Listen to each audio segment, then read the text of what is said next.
warahmatullahi wabarakatuh. Waalaikumsalam warahmatullahi wabarakatuh. Syukur alhamdulillah kita panjatkan kehadiran Allah SWT yang telah memberi kita kesempatan dan kesehatan sehingga kita dapat berjumpa dalam rapat yaitu sosialisasi budaya positif di lingkungan sekolah SMP Negeri 1 Mutu.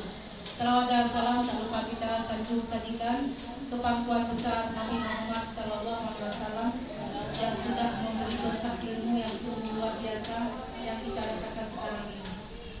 Yang saya hormati Bapak dan Ibu Wakil Kepala Sekolah beserta jajaran guru dan ibu. Ya, ada pun rapat kita hari ini yaitu kebutuhan untuk sekolah penggerak kita. Ya, untuk RTR SMP Negeri 1 Mutu. Yaitu kita akan mensosialisasikan sedikit tentang budaya positif di lingkungan sekolah. Itu ada beberapa, nanti pematerinya sama Pak Irwadi akan dijelaskan. Itu ada 5 materi. Ada 5 materi Pak ya? 5 materi yang akan disampaikan. Nah, tolong Bapak dan Ibu itu diperhatikan betul-betul karena ini sangat penting untuk pembelajaran kita di kelas maupun di lingkungan sekolah. Adapun budaya positif itu seperti saya ketahui itu ada yang pertama disiplin positif, yang kedua keyakinan kelas, yang ketiga segitiga restitusi, yang keempat 5 posisi kontrol guru dan yang lainnya nanti akan dijelaskan sama Pak Irwandi. Sekali lagi saya mohon diperhatikan dan dilaksanakan. Jangan didengar aja, tetapi dilaksanakan dalam PBN Bapak Ibu di sekolah. Hanya ini yang saya sampaikan. Saya tutup langsung Buya karena nanti pematerinya akan dimateri oleh Pak Irwandi. Billahi taufiq wal hidayah. Wassalamualaikum warahmatullahi wabarakatuh. Waalaikumsalam. Alhamdulillahirabbil alamin. Wassalatu wassalamu ala asrofil anbiya'i wal mursalin wa ala alihi wa sahbihi ajma'in. Kata-kata penghormatan kepada kepala sekolah dan wakil kepala sekolah yang telah berhadir pada hari yang berbahagia ini, dan kepada Bapak Ibu yang sudah berkenan meluangkan waktu sejenak untuk melakukan pembelajaran di kelas sebagai implementasi dari budaya positif. Adapun materi kita hari ini Bapak Ibu bisa kita lihat sama-sama, yaitu menyebarkan pemahaman dan pengalaman penerapan budaya positif. Jadi dalam hal ini sekolah kita nanti akan melaksanakan budaya-budaya positif yang ada. Sebagaimana yang telah disebutkan di awal tadi, ada yang namanya disiplin positif, kemudian ada yang namanya segitiga restitusi, ada yang namanya keyakinan kelas, dan lain-lain sebagainya. Nanti akan coba kita pelajari di sini. Baik, coba next. Jadi selamat datang dulu kepada guru-guru hebat. Mari belajar bersama, berkolaborasi, saling mendukung demi mewujudkan disiplin positif di sekolah kita yang kita cintai. Jadi intinya kita memang harus berkolaborasi untuk melakukan perubahan. Jadi tidak ada perubahan kalau tidak ada kolaborasi. Jadi di sini mari sama-sama kita sebagai guru untuk saling berkolaborasi. Di mana ada pengalaman kita bisa sharing kepada kawan-kawan kita, dan begitu juga sebaliknya. Oke Pak Mas. Bapak Ibu semuanya, jadi hari ini kita akan coba melihat materi kita. Ini sudah bisa kita lihat di depan, disiplin positif. Dalam budaya kita memang kita sering mengatakan bahwa disiplin itu kita maknai sesuatu yang dilakukan seseorang pada orang lain untuk mendapatkan kepatuhan. Kita cenderung menghubungkan kata disiplin dengan ketidaknyamanan. Jadi selama ini kita kan disiplin yang kita pahami ini adalah disiplin bahwa seseorang harus patuh, harus tunduk kepada peraturan. Nah, hal itu rupanya tidak bagus lagi untuk diterapkan pada kurikulum Merdeka sekarang ini. Kemudian selanjutnya, sebagai pendidik tujuan kita adalah menciptakan anak-anak yang memiliki disiplin sehingga mereka bisa berperilaku dengan mengacu pada nilai-nilai kebajikan universal dan memiliki motivasi instinktif bukan daripada ekstrinsikik. Disiplin positif merupakan salah satu cara penerapan disiplin yang bertujuan untuk menumbuhkan kesadaran serta memberdayakan anak untuk melakukan sesuatu tanpa sokongan, ancaman maupun hukuman. Jadi persepsi kita selama ini disiplin itu adalah hukuman, adalah memberikan sanksi dan sebagainya. Ini rupanya tidak lagi dianjurkan, walaupun memang kita sudah mempraktekkan berpuluh-puluh tahun. Dan itu mungkin menurut kita efektif, tapi ternyata menurut para ahli itu tidak baik untuk psikologi anak. Oke, next. Pembelajaran dengan paradigma baru dirancang berdasarkan prinsip pembelajaran yang terdiferensiasi sehingga setiap siswa belajar sesuai dengan kebutuhan dari tahap perkembangannya untuk mewujudkan profil Pancasila. Jadi sebenarnya tujuan dari semua ini adalah untuk mencapai profil Pancasila yang kita harapkan. Karena profil Pancasila yang disamping ini itu memang betul-betul harus diterapkan dalam pembelajaran. Oke, next. Budaya positif ini adalah yang pertama perubahan paradigma belajar. Ini nanti akan kita lihat. Kemudian ada disiplin positif, inilah yang akan kita kaji nanti. Kemudian budaya ataupun kebutuhan dasar manusia.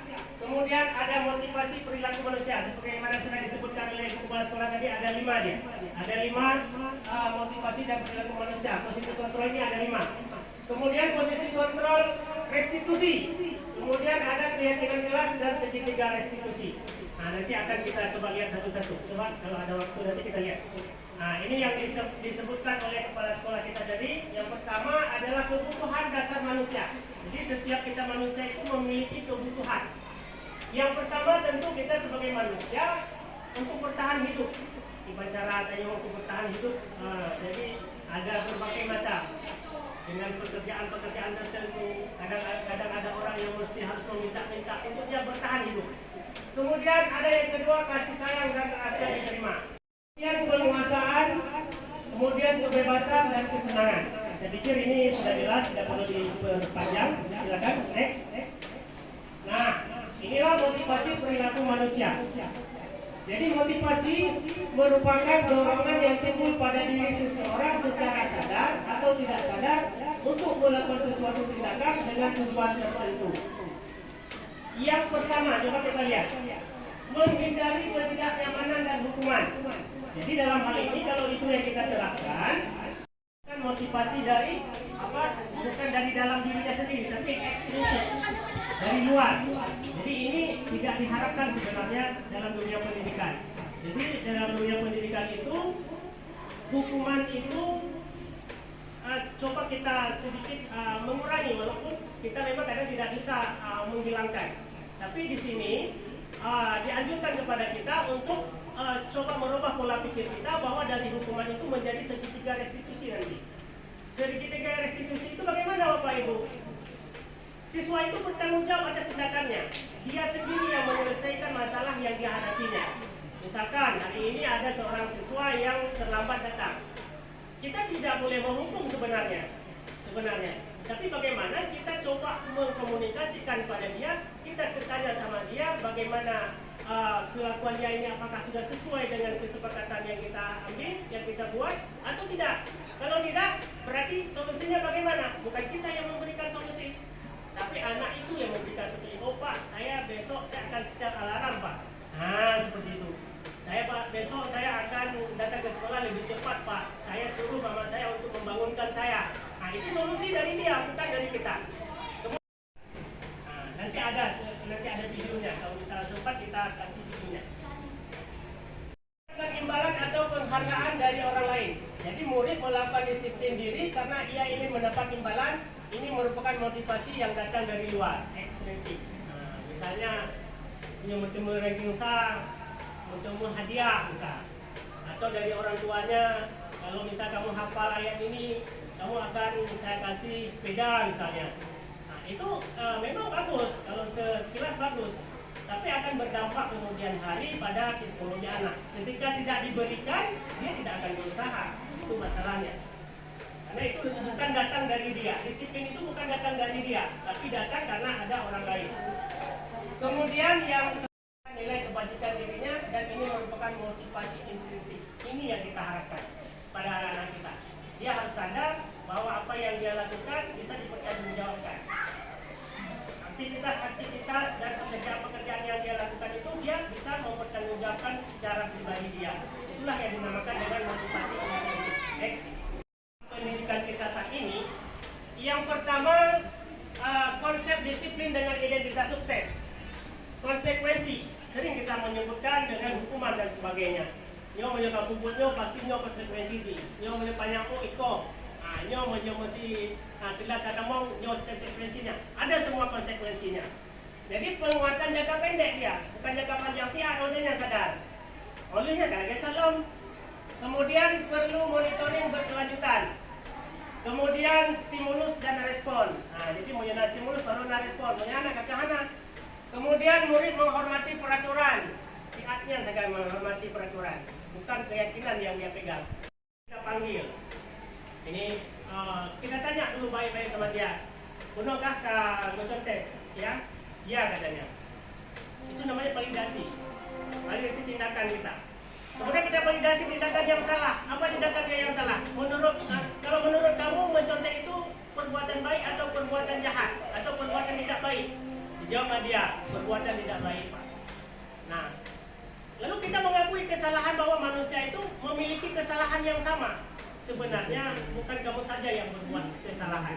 Bapak juga pernah melakukan kesalahan yang sama seperti yang kamu lakukan. Tapi di sini Bapak bukan ingin menghakimi kamu yang salah, tapi Bapak ingin mencari solusi atas apa yang kamu perbuat tadi. Kira-kira apa solusinya? Ya, apa solusi sih? Oh Pak, solusinya saya nanti akan belajar biar saya tahu jawaban yang ketika ada ujian. Kemudian saya nanti Pak, insya Allah saya akan berdoa supaya saya dimudahkan dalam ujian dan saya akan melaksanakan ujian dengan semampu saya. Lagi yo, mau Yohana kajak apakah lagi yan, awas. Ancaman. Tapi sekarang nggak lagi seperti itu. Sekarang solusinya ada di siswa kita.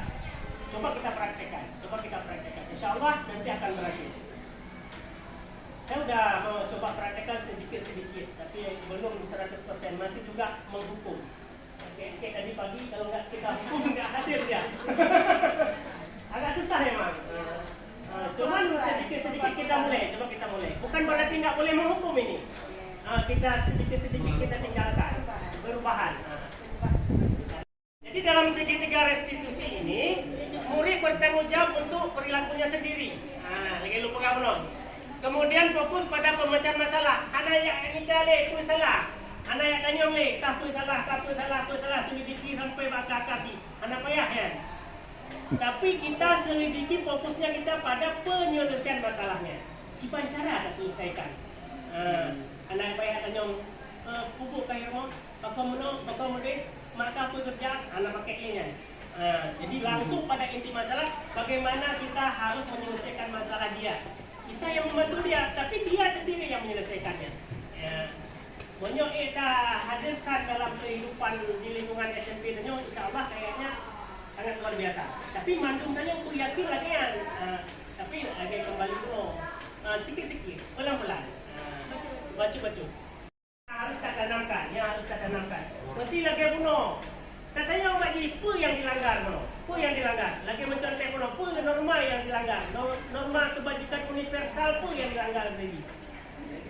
Mencontek bunuh. Yang kumpulkan. Jadi dalam segitiga restitusi ini, murid bertanggung jawab untuk perilakunya sendiri. Lagi lupa kamu no. Kemudian fokus pada pemecahan masalah. Anak yang ini cale, apa salah? Anak yang tanya le, apa salah? Selidiki sampai bakar kaki. Anak payah ya. Tapi kita selidiki fokusnya kita pada penyelesaian masalahnya. Gimana cara nak selesaikan? Anak payah tanya, pupuk kayu mo, bakal murid, maka apa kerja? Anak pakai ini. Jadi langsung pada inti masalah, bagaimana kita harus menyelesaikan masalah dia. Kita yang membantu dia, tapi dia sendiri yang menyelesaikannya. Banyak kita hadirkan dalam kehidupan di lingkungan SMP dan insya Allah kayaknya sangat luar biasa. Tapi mandung tanya aku yakin lagi kan. Tapi lagi kembali dulu.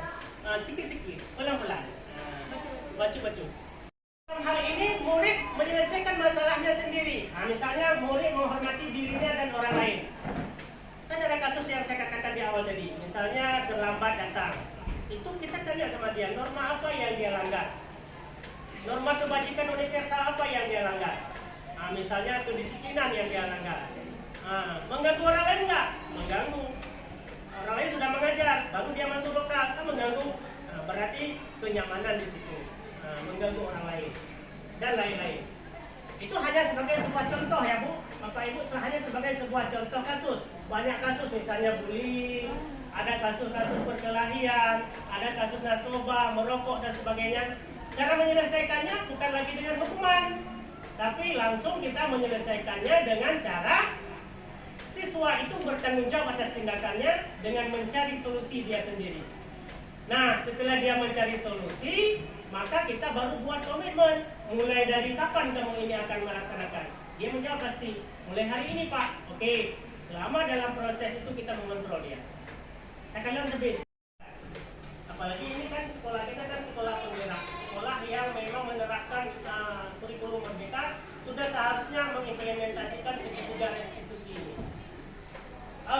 Diri memegang kontrol. Nah, manusia itu sebenarnya memiliki kontrol atas dirinya sendiri. Orang lain tidak bisa. Misalnya saya menggenggam seperti ini, mengenal sesuatu. Itu mau merayu saya, atau Bapak itu mau memaksa saya, atau apapun ancaman, intimidasi dan sebagainya. Kalau saya tidak mau membuka tangan saya, apakah bisa lalu membuka? Tidak. Berarti kontrol itu ada pada diri kita sendiri, tidak pada orang lain. Begitu juga anak-anak kita, kontrol ada di dia sebenarnya. Mau dia berubah atau tidak? Nah, jadi kita sebagai guru hanya bisa menuntun, bukan memaksa. Nah, jadi seperti restitusi ini, segitiga restitusi ini menggambarkan kepada kita bahwa sebenarnya posisi kontrol itu ada pada diri kita masing-masing. Jadi sebisa mungkin posisi menghukum itu kita tinggalkan.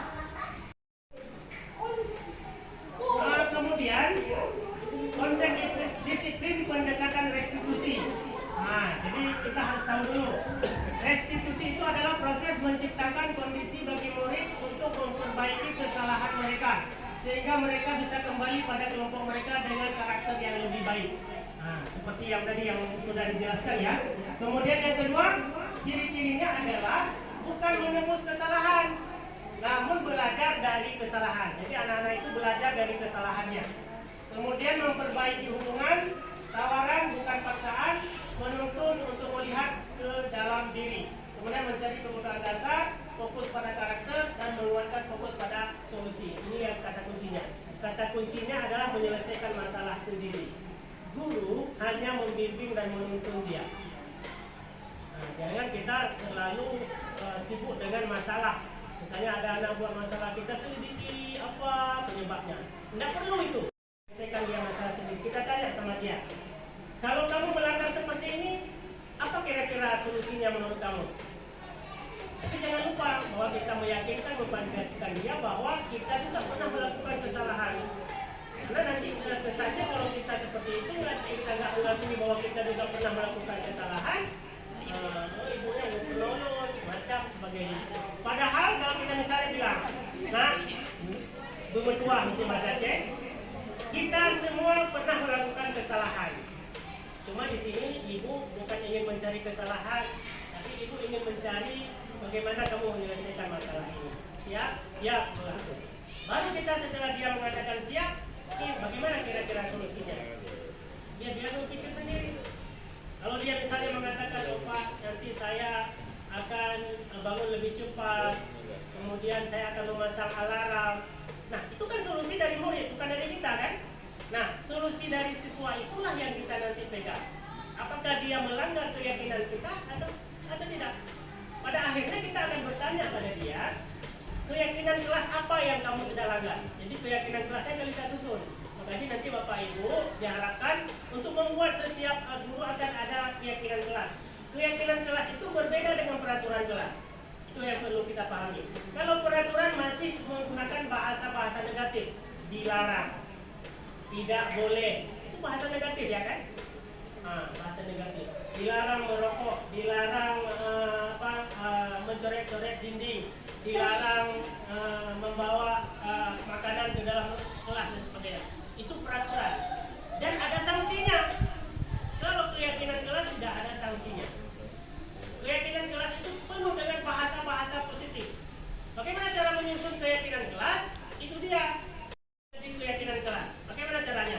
Dari kalimat negatif kita suruh sama anak-anak. Bukan kita yang buat. Anak-anak yang buat. Kita suruh rubah bahasa negatif tadi menjadi bahasa positif. Misal, contohnya, tidak boleh makan sembarangan. Apa bahasa positifnya kira-kira apa itu? Kalau kita buat bahasa positifnya, makanlah yang sudah ditentukan. Atau berpakaian, tidak boleh memakai pakaian, kalau yang laki-laki tidak boleh keluar baju ke dalam misalnya. Apa bahasa positifnya? Berpakaianlah dengan rapi. Nah, seperti banyak. Biar mudah diingat. Baik buka dari A sampai Z, gitu, mantum keyakinan kelas. Bingung kan ni? Pilihlah yang paling penting menurut Bapak Ibu. Mesti kali kayu Pak Nabi, ibu lain, semua lain. Udah ada satu-satu. Kalau saya ini keyakinan kelas saya, kalau ibu ini keyakinan kelas saya, ibu lain ini. Ini kita sebagai guru memilih yang terbaik, yang menurut kita yang perlu diterapkan. Bencok belum? Nah ini ingat Nabi. Setelah itu kita boleh menempel di dinding atau di mading, atau kalau ada HP kita suruh anak-anak itu sebagai pengingat dia keyakinan kelas, ayo buka wallpaper Pak HP ini. Buka langsungnya pecah. Buka HP langsungnya pecah. Kau foto diri. Bukan foto dia, tapi wallpaper dari keyakinan kelas. Kalau yang ada, kalau yang tidak ada, bagaimana solusinya? Tempel di mading kelas. Setelah ditempel di mading kelas, anak-anak wajib hukumnya untuk menandatangani kesepakatan. Dulu kesepakatan kelas dibilang, tapi sekarang bukan lagi kesepakatan kelas, sudah keyakinan kelas. Lebih positif bahasanya, dibuat bahasanya lebih positif. Kalau ada kasus, misalnya ada seorang siswa yang sering tidak mengerjakan PR, apa bedanya? Apa perbedaan hukuman, konsekuensi, restitusi? Bisa kita lihat di sini. Kalau dalam posisi kita sebagai seorang guru yang menghukum, itu siswa tersebut hormat bendera selama 10 menit. Hormat bendera 10 menit. Saya sering mempraktikkan dulu. Itu posisi kita dalam posisi menghukum. Kemudian guru marah, murid menjadi takut. Kita marah-marah saja kerjaannya di dalam lokal. Takut anak-anak. Kemudian yang kedua, kalau konsekuensi bagaimana? Guru memberikan konsekuensi untuk mengerjakan PR-nya saat istirahat atau dikerjakan. Kamu tidak mengerjakan PR, nanti kamu nggak boleh keluar. Tetap kamu di situ seperti saya praktekkan tadi. Anak ibu nonton itu sebenarnya tidak boleh. Cuma mau bagaimana? Karena kita sudah sering melakukan. Guru tegas dan siswa menghormati peraturan. Dia menghormati peraturan itu bukan karena kemauan dia, tapi karena guru terlalu tegas, takut dia dibentak-bentak itu. Makanya sedikit-sedikit kita coba rubah ya. Kemudian ini yang diharapkan oleh oleh para ahli untuk kita terapkan, yaitu segitiga restitusi ini. Bagaimana segitiga restitusi? Guru menanyakan keyakinan kelas atau dirinya dan membantu siswa menyelesaikan masalah. Jadi setiap guru itu punya keyakinan kelas masing-masing. Ilun guru agama berbeda dengan orang hantapan, tidak akan pernah sama. Semua kita wajib membuat keyakinan kelas sebelum kita masuk ke kelas itu.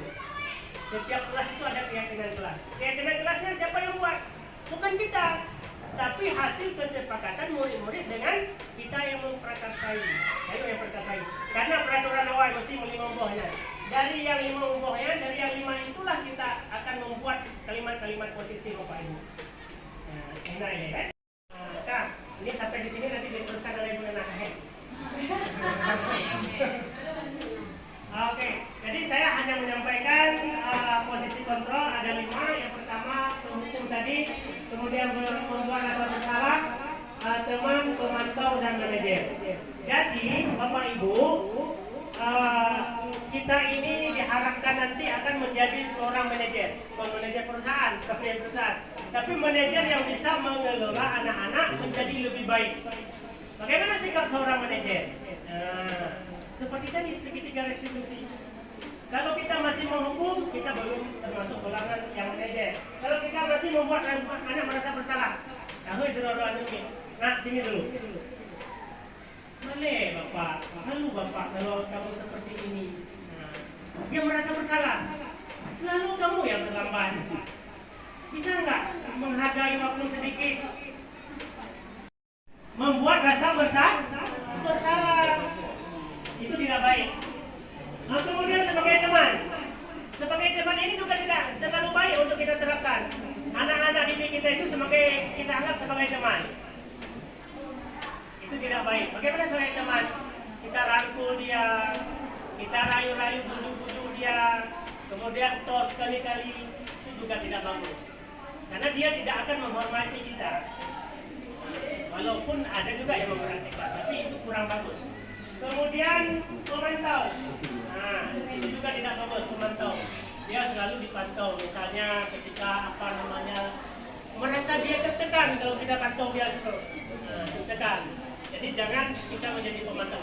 Tapi yang diharapkan bagaimana? Yaitu sebagai manajer yang bisa menyelesaikan masalah. Yang bisa menyelesaikan solusi seperti yang tadi yang saya katakan. Baik anak-anak Bapak semuanya atau anak-anak Bapak yang kita panggil tadi. Sekarang kita bukan mencari siapa yang salah, tapi kita ingin menyelesaikan permasalahan yang sedang kamu hadapi. Nah, ini keyakinan kelas kita. Jadi keyakinan kelas kita, mengapa keyakinan kelas itu, mengapa keyakinan kelas, mengapa tidak peraturan kelas saja, seperti yang tadi yang saya bilang. Ini alasannya. Mengapa kita memiliki peraturan tentang pengaturan helm, penggunaan helm pada saat mengendarai kendaraan roda 2 atau motor? Mengapa kita memiliki peraturan tentang pengaturan masker dan lain sebagainya, mencuci tangan dan sebagainya?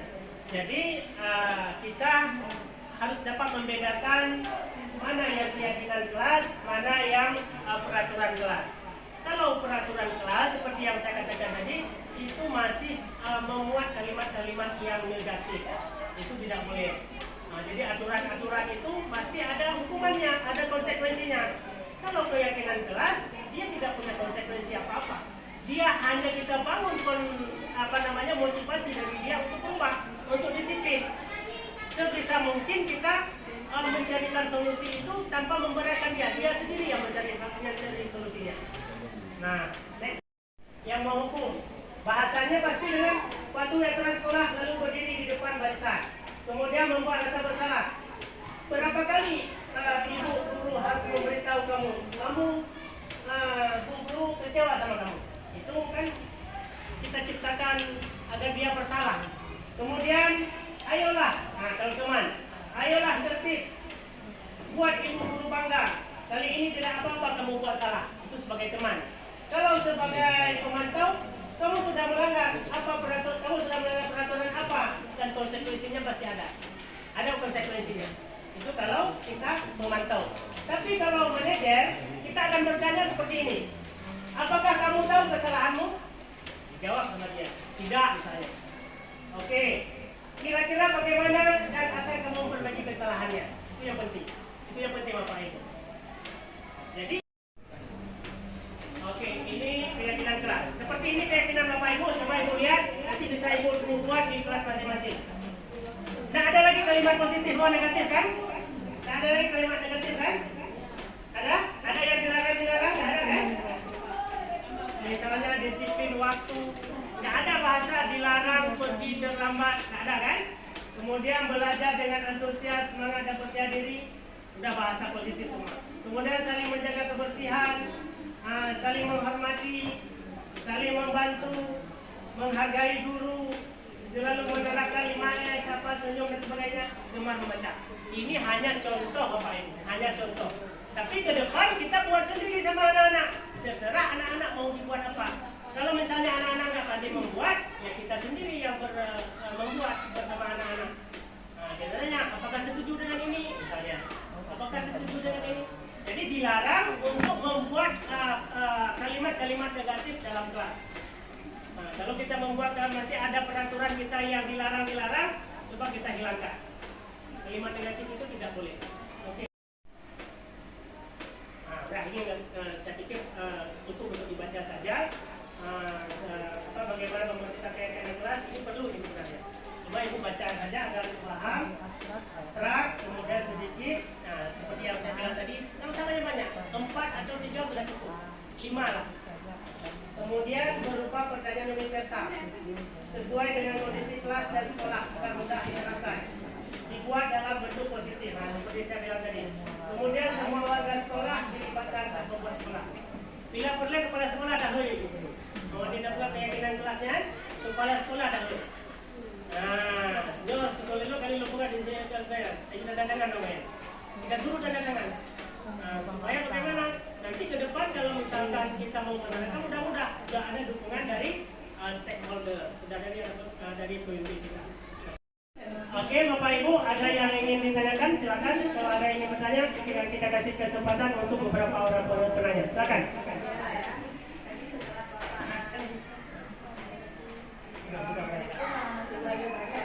Waalaikumsalam warahmatullahi wabarakatuh.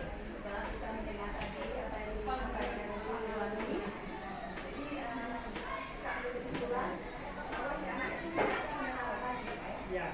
Jadi misalnya Pak, di dalam kelas kan mereka kita rame Pak. Ya.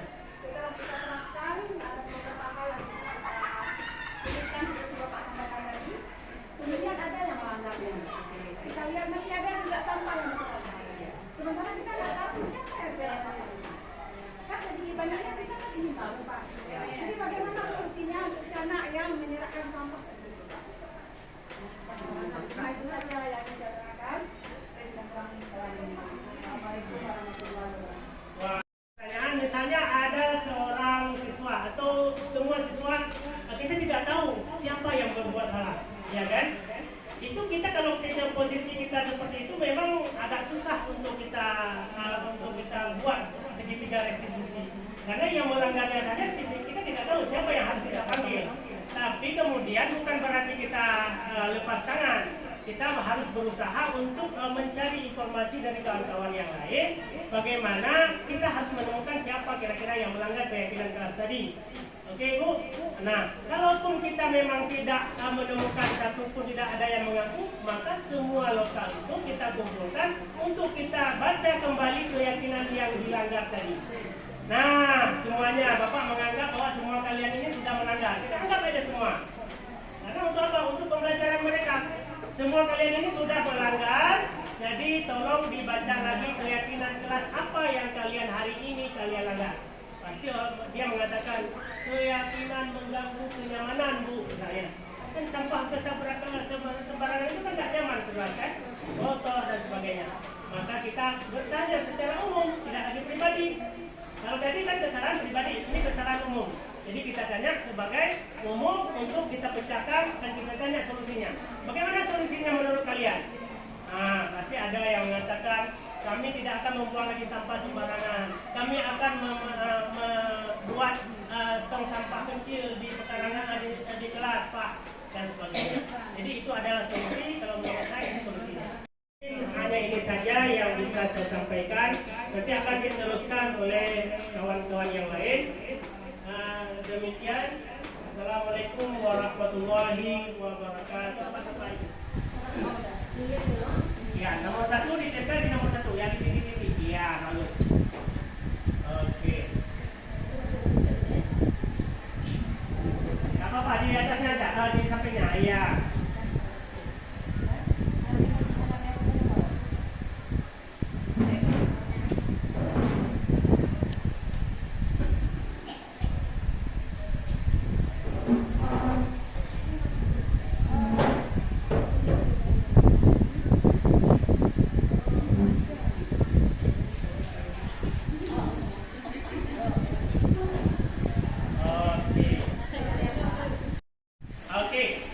Oke Bapak Ibu, tepuk tangan untuk kita semua. Jadi hari ini kita sudah menjawab pertanyaan-pertanyaan kalimat numpang tadi. Sekarang saya akan mencoba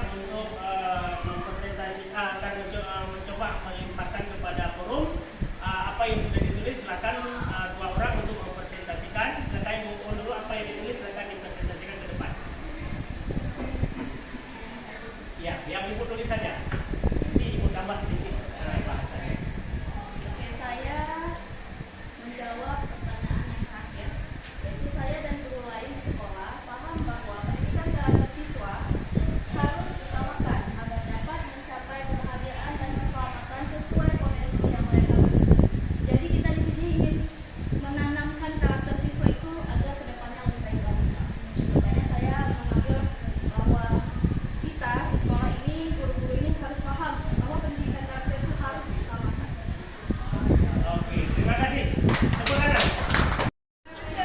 Tapi jawabannya. Baik, Bapak Ibu, saya mencoba menjawab poin nomor 3, yaitu di sekolah kita mengutamakan itu kebutuhan murid, itu pasti. Semua agenda, semua kegiatan yang kita lakukan itu dilihat dari kebutuhan murid. Ya, semua program itu semua guru, eskul, kita semua dasarnya kebutuhan murid. Seperti kita tahu bahwa murid kita dengan karakter berbeda, yang kodrat alamnya yang sudah berbeda, bermacam ragam, itu yang kita coba lakukan, ya Bapak Ibu. Jadi program-program sekolah kita seperti tahfiz pagi hari, ada eskul sore hari, yang itu juga dasarnya dari kebutuhan murid ini yang kita lihat dari dasarnya, dan pembelajaran yang dilakukan oleh guru juga didasarkan oleh kebutuhan murid.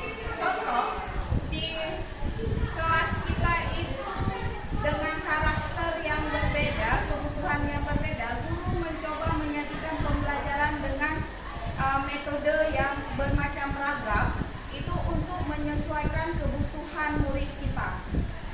Jadi seperti itu, Bapak. Terima kasih. Assalamualaikum warahmatullahi wabarakatuh. Waalaikumsalam warahmatullahi wabarakatuh.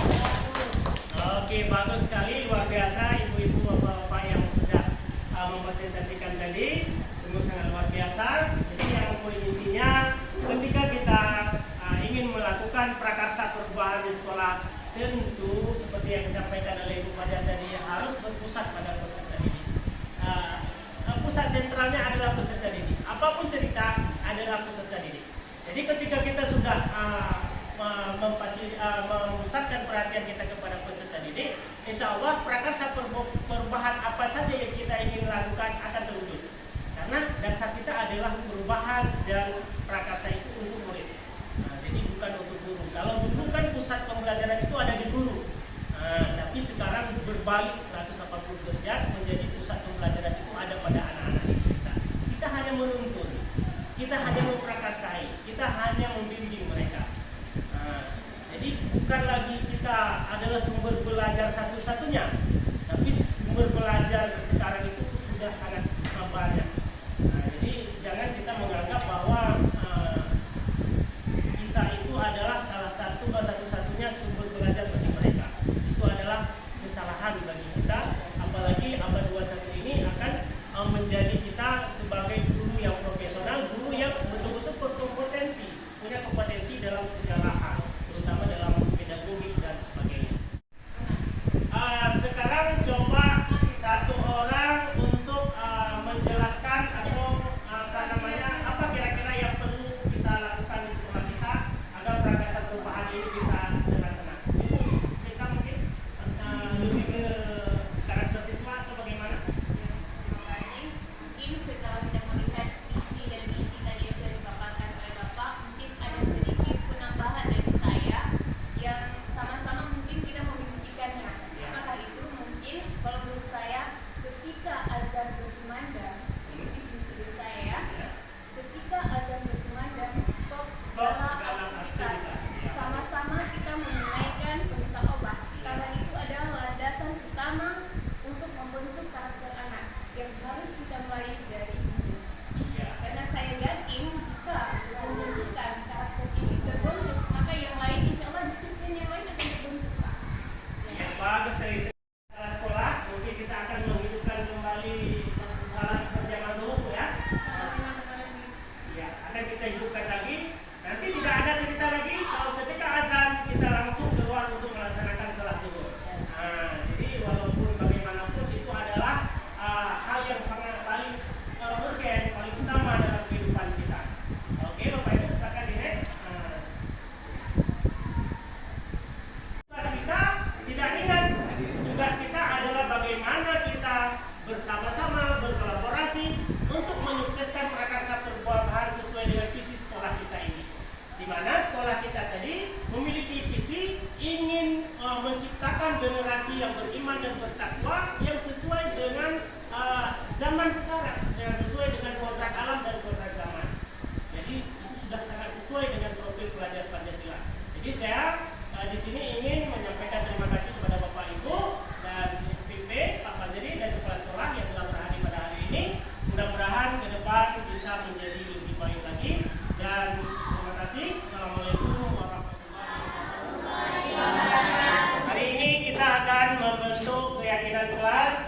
Sebagaimana kesepakatan kita kemarin minggu yang lalu, Bapak ingin hari ini kita sudah menyusun kegiatan yaitu tentang keyakinan kelas.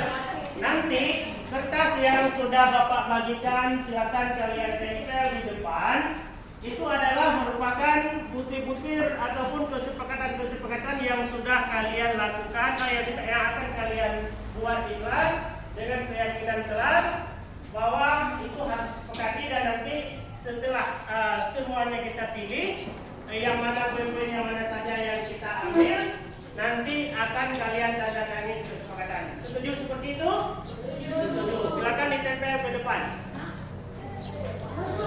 Di kertas yang sudah Bapak bagikan yang seperti ini, apa kira-kira menurut kalian keyakinan kelas yang cocok di kelas kita ini? Coba semuanya menulis.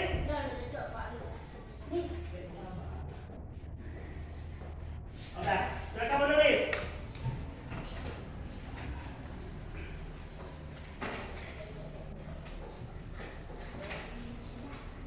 Oke, bagus. Ya, bagus. Oke, cukup. Cukup, Bu. Oke, anak-anak semuanya kesepakatannya sudah siap? Ya. Keyakinan kelasnya sudah siap kita buat di kertas itu. Nanti akan Bapak suruh tempelkan di depan. Ya. Sekarang coba tunjukkan semua kertas dulu. Siapa yang belum siap? Joki? Ya. Nah. Oke, semua udah siap ya? Oke, tepuk tangan semuanya. Apa kabar kamu hari ini? Alhamdulillah baik. Baik. Kamu tahu alasan kenapa Bapak memanggil kamu kemari hari ini? Tidak. Tidak tahu. Apa namanya? Kamu tahu nggak sekolah kita masuknya jam berapa? Tahu. Jam berapa kira-kira? Jam 7.30. Jam 7.30. Kamu datang hari ini jam berapa? Jam 8.15. Jam 8:15. Itu artinya terlambat, tepat waktu, atau terlambat? Terlambat. Terlambat. Bapak ingin tahu dulu, Bapak ingin tanya sama kamu, apakah terlambat itu perbuatan baik atau perbuatan tidak baik? Perbuatan tidak baik.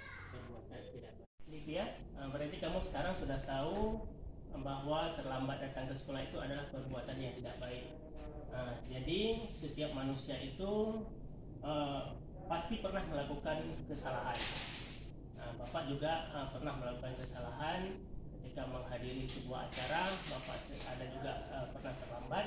Tapi di sini Bapak bukan ingin mencari siapa yang salah, tapi Bapak di sini ingin mencari solusi atas permasalahan yang sedang Divia hadapi. Divia dalam hal ini sering terlambat ke sekolah, dan Divia pasti punya alasan kenapa Divia ini sering terlambat datang ke sekolah.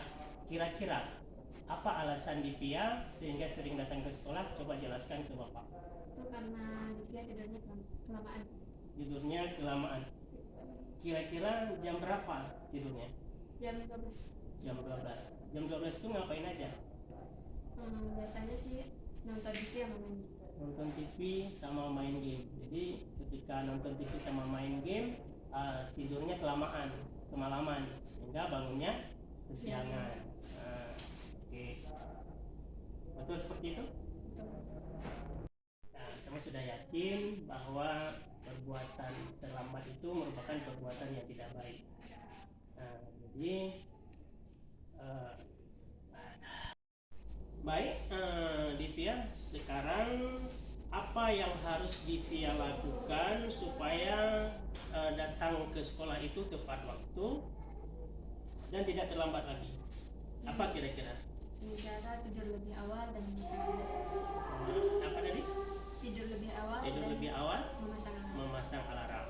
Oke. Kira-kira tidur lebih awal itu jam berapa kira-kira? Jam 8. Jam 8. Oke. Kemudian pasang alarmnya sebelum sholat subuh, biar nanti bisa sholat subuh juga, ya kan? Jangan kamu pasang alarm sesudah sholat subuh, nanti subuhnya akan ketinggalan. Baik, Livia, Dika masih ingat kesepakatan atau keyakinan kelas yang sudah kita buat di awal pembelajaran dulu?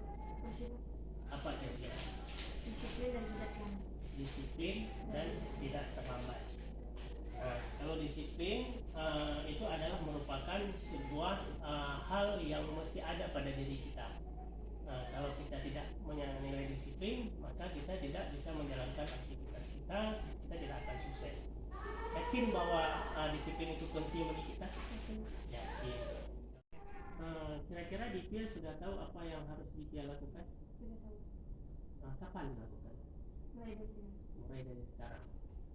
Jadi Dipia mulai dari sekarang memulai perubahan supaya ke depan tidak lagi terlambat datang ke sekolah, tepat waktu dan disiplin. Terima kasih Dipia. Mudah-mudahan Dipia menjadi anak yang disiplin, yang menjadi kebanggaan.